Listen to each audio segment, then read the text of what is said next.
Olá, você que acompanha o curso de transformadores do canal Elétrica em Vídeos. Chegamos a mais uma aula no qual faremos um exercício resolvido. Ou melhor, farei um exercício que obviamente será resolvido durante a aula. A aula de hoje ainda é sobre PU. Então vamos lá. Aqui eu tenho um pequeno sistema elétrico. Agora o nosso sistema é um pouco mais complexo. Um gerador, um transformador elevador de tensão, uma linha de transmissão, um transformador abaixador e, finalmente, a instalação elétrica. Fica mais claro se a gente fizer aqui as nomenclaturas. Olha só, o gerador não é a fonte de tensão ideal. O modelo do gerador síncrono, que nós não estudamos aqui no nosso curso de transformadores, porque obviamente é um curso de transformadores, é uma fonte de tensão em série com reatância, que a gente chama de reatância síncrona. Obviamente que é o modelo simplificado do gerador, mas é um modelo muito utilizado, ou mais utilizado talvez. Aqui eu tenho um transformador elevador, que a gente também colocou um modelo bem simples. Nós representamos o transformador ideal, que faz a representação da relação de transformação, e também a reatância de dispersão, a reatância equivalente de dispersão, melhor dizendo, já que eu devo somar do primário e secundário referidas a um único lado. Nesse caso específico, está x de t, t de transformador, a t, porque essa reatância equivalente está referida ao lado de alta tensão do transformador. Note aqui que a tensão interna do gerador é 235, a reatância síncrona 0,2, e essa barra aqui representa os terminais do gerador. Isso aqui que é representado é interno ao gerador.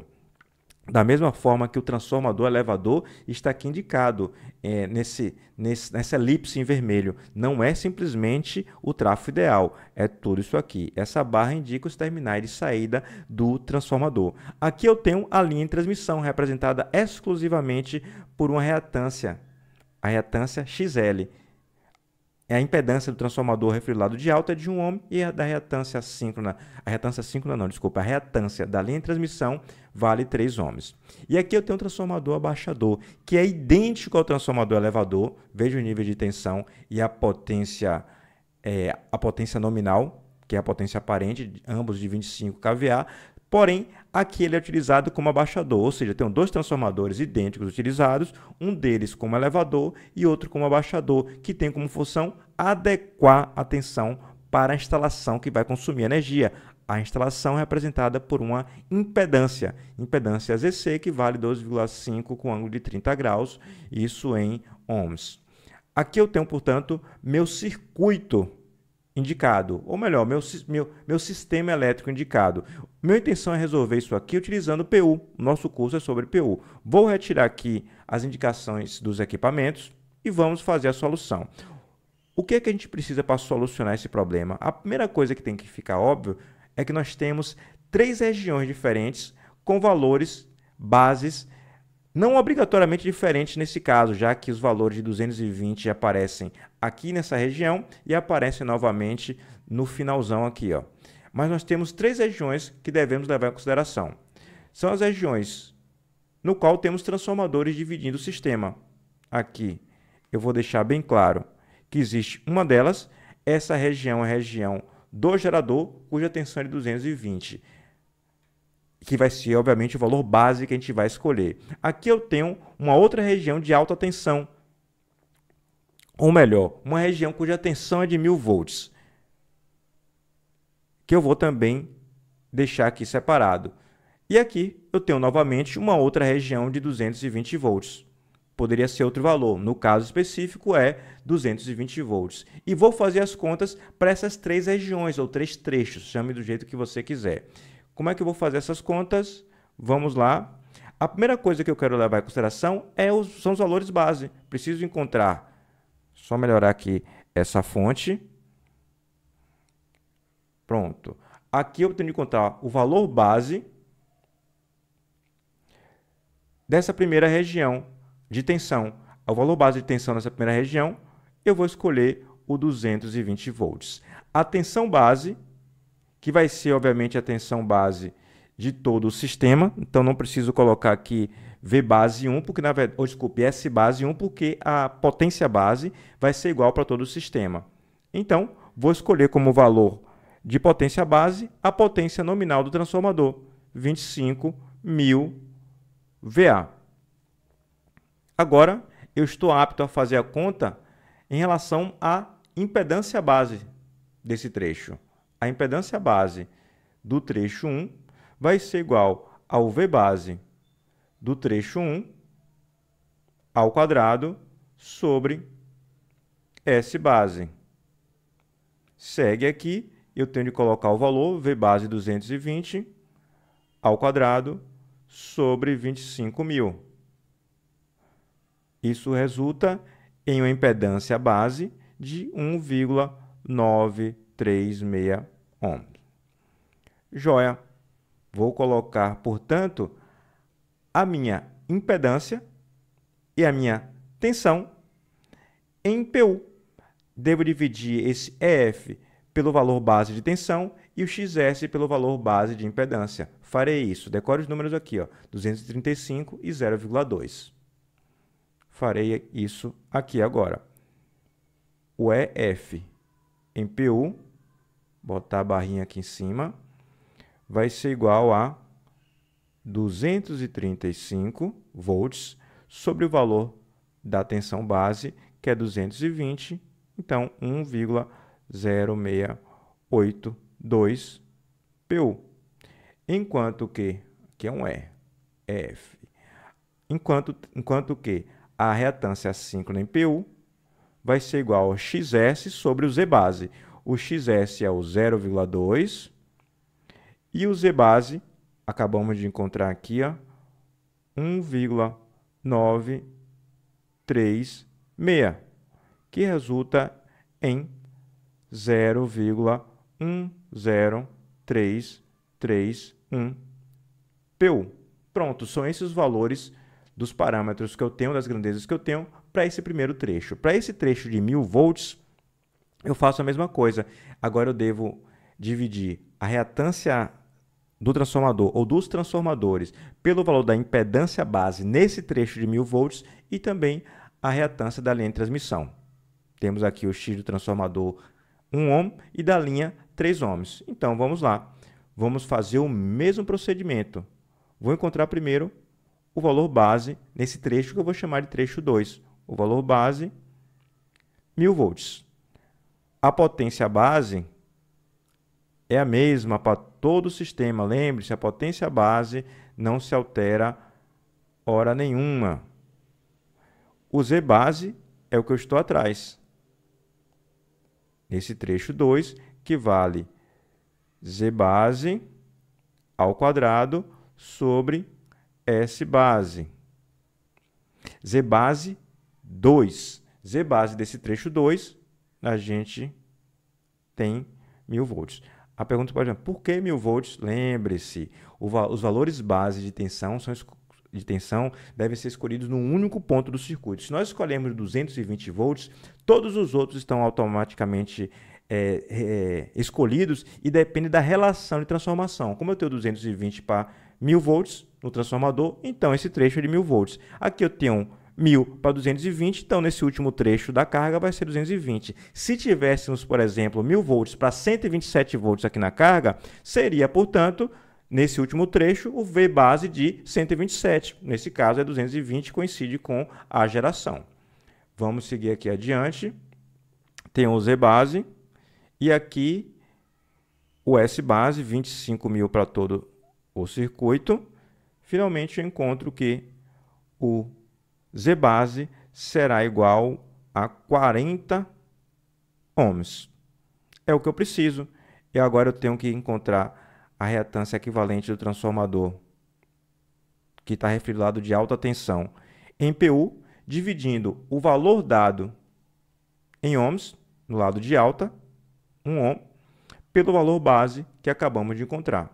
Então, vai ser 1 ohm dividido por 40, que vai resultar em 0,00, colocando um zero a mais, 0,25 PU.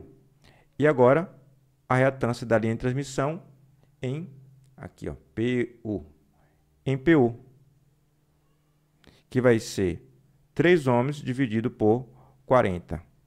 que vai ficar 0,075 PU. Joia!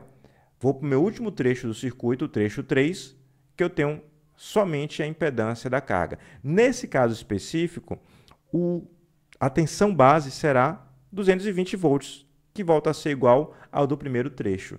E como a potência base é a mesma, então o Z base do primeiro trecho vai ser igual ao Z base do terceiro trecho. Então, vou deixar aqui anotado.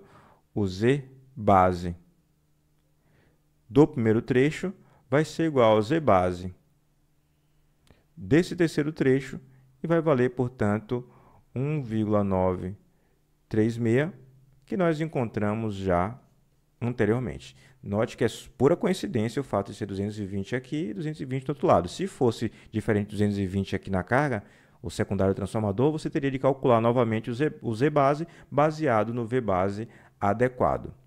Sendo assim, basta eu fazer a divisão.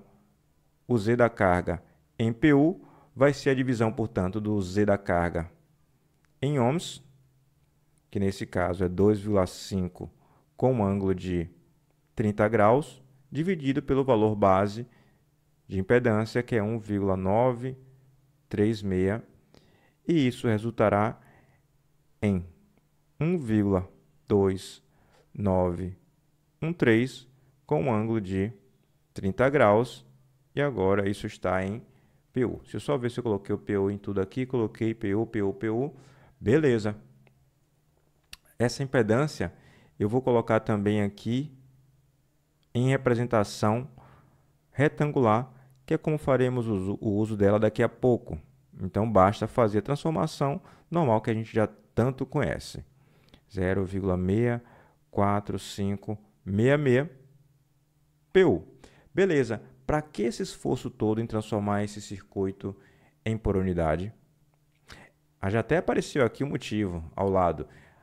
É porque, no fim das contas, se tivéssemos utilizado a teoria de circuito com os valores em ohms, teríamos de levar em consideração o acoplamento magnético e as tensões seriam diferentes, teríamos de fazer reflexão, não seria algo bacana. No final das contas, quando a gente coloca em PU, a gente bem sabe que a gente pode eliminar a representação do acoplamento magnético. Isso se torna, portanto, um circuito simples. O circuito simples está aqui mostrado ao lado. Eu tenho um circuito no qual eu tenho o gerador, aqui tudo em PU. Eu tenho aqui a impedância do transformador. Aqui eu tenho, dá até um zoom aqui, ó. Aqui eu tenho a impedância da linha de transmissão, a impedância do transformador abaixador e, finalmente, a carga.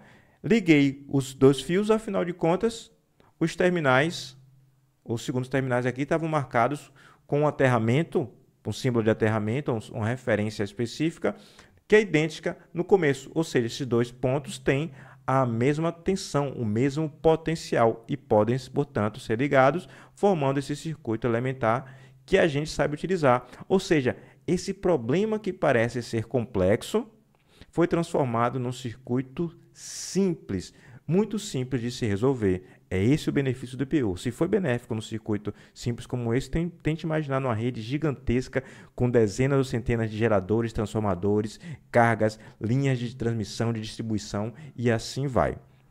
Então vamos lá. Já que eu estou atrás, eu acabei não falando, né? Acho que no começo não disse de forma explícita. Eu estou atrás das potências ativa e reativa da carga. Eu estou atrás de P de C e Q de C, em valores em PU e valores também em unidades naturais. Como é que eu encontro isso aí?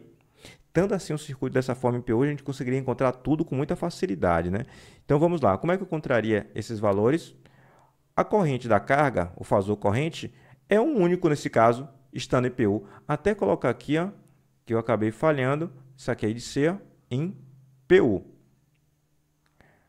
Aqui eu tenho que I de C vai ser a única fonte de tensão dividida pela soma das impedâncias. Note que no circuito original eu não coloquei o J por pura conveniência, comum que os livros também façam isso. Você deve saber.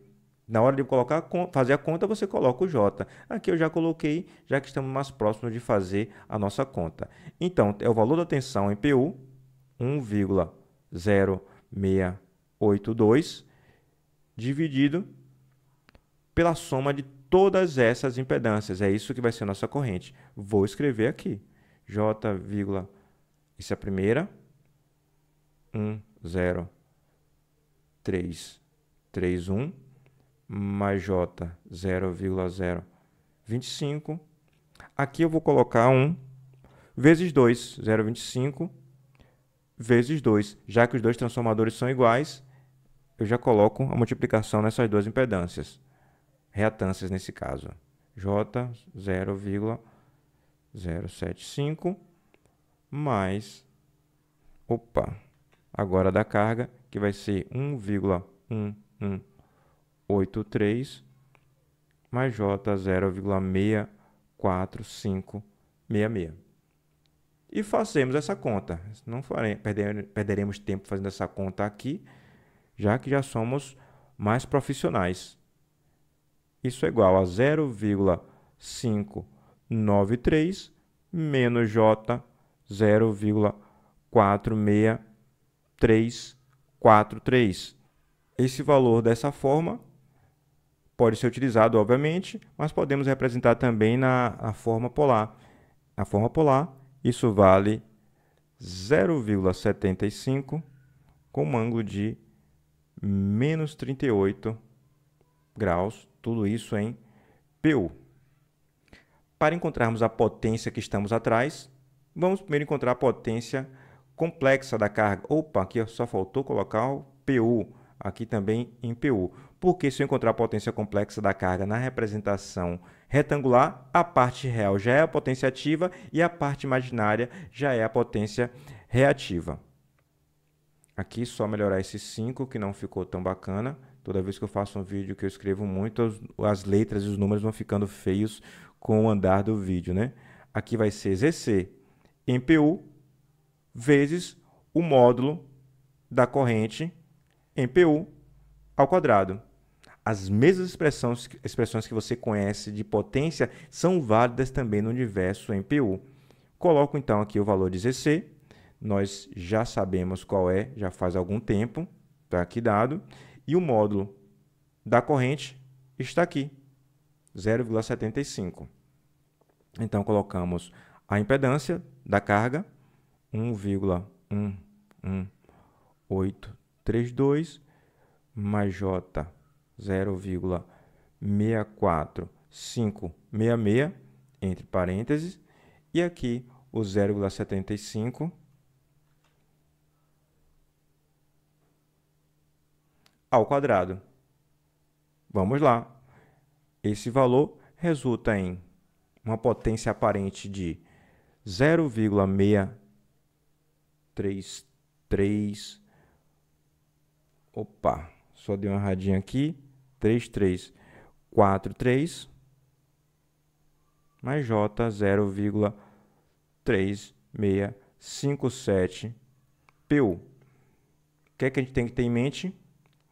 Que a parte real representa a potência ativa na carga, em PU, nesse caso, e a parte imaginária representa a potência reativa na carga. Encontrei parte da solução. Afinal de contas, eu disse que eu quero não somente em PU, como também em unidades naturais. Como é que a gente encontra qualquer grandeza que está em PU nas unidades naturais? A gente multiplica pelo valor base do seu trecho especificamente. Se eu tivesse atrás da corrente na carga, em unidade natural, eu pegaria o valor da corrente em PU e multiplicaria pelo valor de corrente base naquele trecho. Nem calculamos corrente base, que não precisamos. Se eu tivesse atrás especificamente da tensão aqui na carga, eu multiplicaria o valor da tensão que eu viesse a encontrar, a tensão nos terminais dessa impedância, pelo valor base desse trecho. O valor base desse trecho é 220 volts. A mesma coisa vale em relação à potência, ou vale também em relação à impedância, nesse caso em relação à potência que estamos atrás. Só que a potência tem um outro porém. O valor de qualquer trecho é igual. Nós escolhemos os 25 kVA como valor base e vai valer para todo o sistema. Então, vou fazer a multiplicação. O P da carga em unidade natural vai ser o P da carga em PU vezes o S base. já não pode se confundir com o fato de que eu estou multiplicando por uma potência aparente base, porque nós discutimos sobre isso na aula anterior. Então, vai ser 0,63343 vezes 25.000, que vai dar igual a 15,836 kW. Isso mesmo. Você pega e multiplica o valor da potência base em volt-ampere e dá a resposta em quilowatts. Discutimos na aula anterior. Você tem que estar apto a já entender isso aí. QC vai ser o QC em PU, potência aparente da carga em PU, vezes o S base. Vai ser o 0,3657 vezes 25.000, que vai dar igual a 9,1428 kVAR. Isso aí mesmo. Pronto, temos todas as respostas. Encontramos os valores das potências ativa em PU em unidade natural e reativa em PU e em unidade natural. Espero que tenha gostado, espero mais ainda que tenha entendido. Acompanhe o nosso curso, que vamos evoluindo a cada dia que passa mais no conhecimento sobre transformadores. Até breve!